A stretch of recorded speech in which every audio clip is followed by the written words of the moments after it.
Money, leader français de la gestion d'épargne en ligne, présente. Sud Radio, Osez investir, Thomas Binet.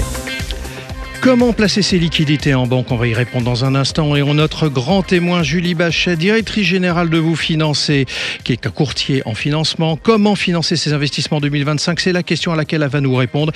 Et puis on terminera avec Sabine Tellier, notre experte de gestion de patrimoine, qui va nous expliquer comment avoir une bonne gestion de ses finances personnelles. Et il faut diversifier, c'est certainement son mot d'ordre.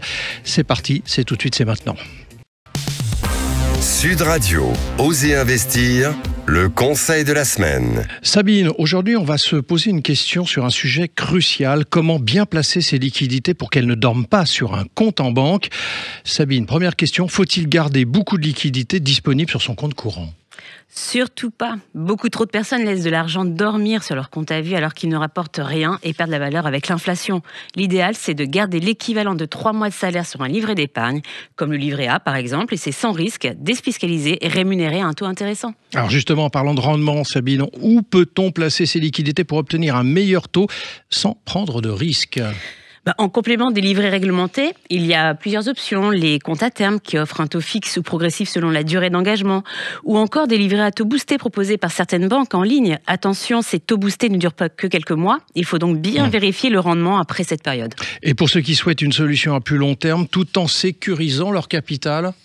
2 pistes, le plan épargne logement qui propose un taux stable à 2,25 pour ceux ouverts depuis le 1er janvier 2024 et l'assurance vie en fonds en euros qui garantit le capital avec un rendement souvent supérieur à l'inflation. Ces placements permettent de sécuriser ses liquidités tout en faisant fructifier. Eh bien Sabine, vous restez avec nous, on vous retrouve dans un instant juste après notre invité qu'on va recevoir immédiatement. Haussmann Executive Search, leader du recrutement sur les métiers de la finance et de l'immobilier, présente. Sud Radio, Osez investir, l'invité. Julie Bachet, directrice générale de Vous Financer, qui est un réseau de courtage spécialisé dans le crédit immobilier créé en 2008 et qui compte 150 agences en France et en Outre-mer. Bonjour Julie Bachet. Bonjour Thomas. Julie, on va s'intéresser aux meilleures solutions pour financer ses investissements dans un instant, mais avant toute chose, comment se porte votre profession de courtier? Parce que on a vu qu'il y a une étude qui a été faite par la BPCE, les banques populaires caisses d'épargne, qui indique que 1232 agences immobilières ont été placées en procédure de sauvegarde, de redressement judiciaire ou de liquidation, et ça c'était en 2004, soit une hausse de 225% par rapport à 2023. Est-ce que votre profession, qui est un corollaire aussi du marché de l'immobilier, a été impactée ? Alors oui, on a connu aussi le marché du courtage, où des courtiers ont effectivement connu un certain nombre de liquidations aussi. Déjà dès 2023, je dirais 2023, la chute a été très très forte en termes de production de crédit, plus forte que la baisse des transactions. C'est pour ça qu'on a été touché plus rapidement. Et puis l'année dernière, un petit peu encore, mais là on sent que les choses sont en train de clairement s'améliorer. Et puis on a beaucoup mieux résisté dans des réseaux. Quand on est accompagné par une marque, quand on est tout seul, indépendant, et qu'on n'a pas de soutien, quand la période est compliquée. Alors le fait qu'un budget ait été adopté, que le printemps arrive, qui est la meilleure période pour faire des achats immobiliers, tout ça va dans le bon sens. Oui, nous on constate déjà depuis l'été dernier que la tendance est meilleure. Depuis le mois de juillet, une augmentation tous les mois du nombre de nouveaux projets et de clients que l'on accompagne. Et ça se vérifie clairement sur le mois de janvier, puisque en janvier par rapport à janvier 2024, janvier 2025, on fait plus 35% d'activité supplémentaire.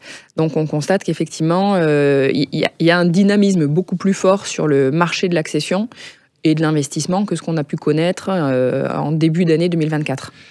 Alors on va s'intéresser à la hausse des taux. Entre 2022 et fin 2023, on a subi 10 hausses consécutives et en 2024, on a eu 4 baisses de taux. Où en sont les taux de crédit en ce mois de février 2025 ? Alors la BCE a à nouveau baissé ses taux directeurs dans les jours qui viennent de passer. On n'a pas un mouvement uniforme, je dirais, sur février, puisqu'on a un certain nombre de banques qui ont effectivement légèrement réaugmenté leur taux d'intérêt, et c'est la première fois depuis quasiment un an aujourd'hui. Mais dans le même temps, on a des banques qui, elles, ont baissé leur taux d'intérêt, et certaines n'ont pas bougé. Donc en règle générale, quand on a un mouvement de hausse ou de baisse, il est suivi par l'ensemble de nos partenaires bancaires. C'est pas le cas sur le mois de février, donc ça a traduit des stratégies commerciales ou des modes de refinancement qui peuvent être différents d'une banque à une autre. Alors avec la perception qui est la vôtre, à quoi doit-on s'attendre dans les prochains mois ?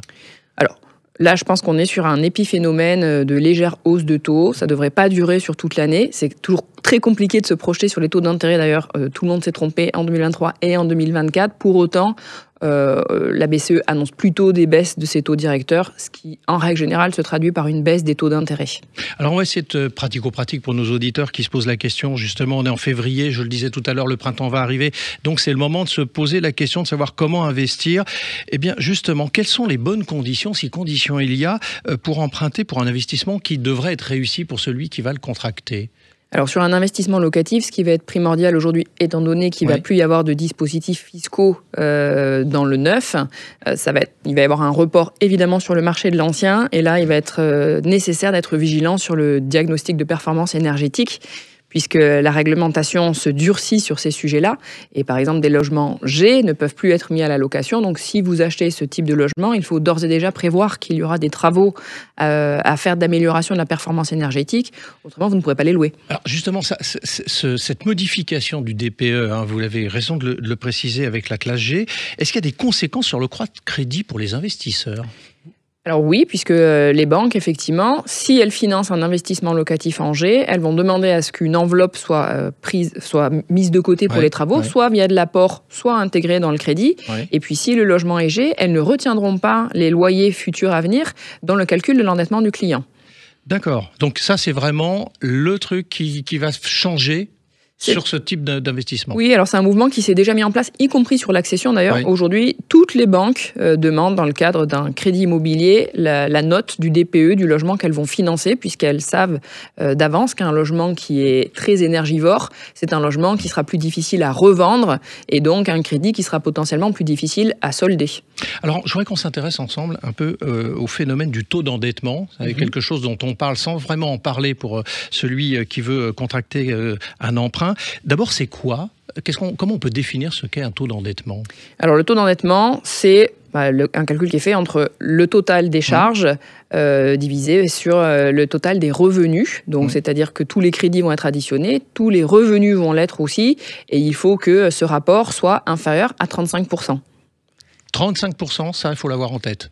C'est la norme du HCSF, c'est effectivement 35%. On peut emprunter si on est au-delà ? Oui, vous pouvez, puisque les banques ont une capacité de dérogation équivalente à 20% de leur production. Et une partie de ces 20% sont réservés à l'investissement locatif. Donc, elles peuvent déroger pour l'investissement locatif à hauteur de 6% de leur capacité globale de prêt, soit sur la durée, soit sur le taux d'endettement. Donc, ce qu'il faut retenir, c'est que si on est au-delà des 35%, on ne se dit pas c'est fini pour moi. On va voir sa banque ou son courtier avec son dossier et on le fait étudier. Exactement, d'autant plus qu'il y a aussi des manières d'aller optimiser ce taux d'endettement. Déjà, il y a des banques qui vont regarder les revenus locatifs, pas forcément toutes de la même manière. Selon si vous empruntez vous-même ou par l'intermédiaire d'une SCI, par exemple, ce n'est pas les mêmes règles qui vont s'appliquer. Société civile immobilière. Exactement. Si vous achetez par l'intermédiaire d'une société immobilière, SCI d'ailleurs, ou SARL, à ce moment-là, les règles d'endettement ne sont pas les mêmes puisque vous pouvez être considéré comme un investisseur professionnel. Donc, le 35% ne s'applique plus. Et puis, il y a des manières aussi d'aller optimiser ce taux d'endettement. Parfois, on peut restructurer l'ensemble de la dette pour faire baisser l'endettement du client et lui permettre ainsi de réaliser un nouvel investissement tout en étant dans les 35% maximum d'endettement. Julie Bachet, ma dernière question. On aime bien les bons conseils dans Oser Investir. Est-ce que vous avez un ultime conseil à donner à nos auditrices et nos auditeurs pour bien investir en 2025 avec le truc à retenir ?